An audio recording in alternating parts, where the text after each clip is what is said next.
يا سيدي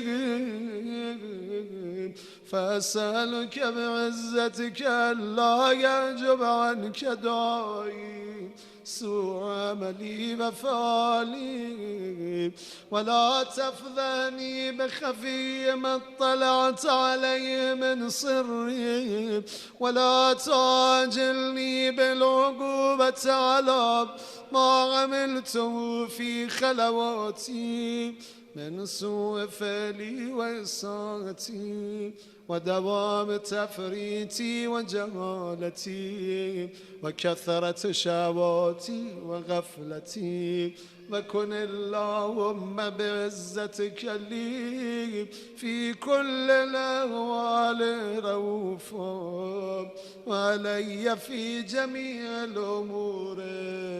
أتوفا. إلهي وربي من لي غيرك، إلهي وربي من لي غيرك. أسأل كشف الضر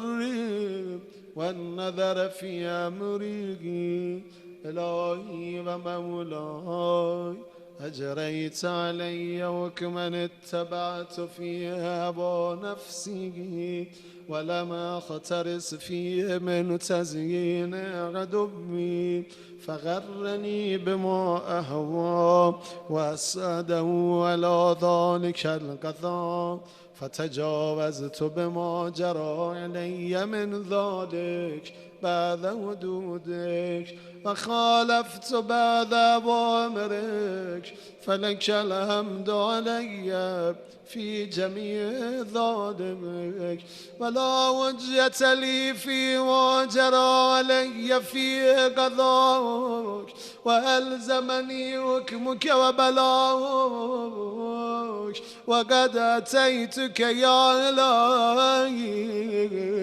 بعد تقصيري وإسرافي على نفسي معتذرا نادما منكسرا مستغفرا منيبا مقرا مذعنا معترفا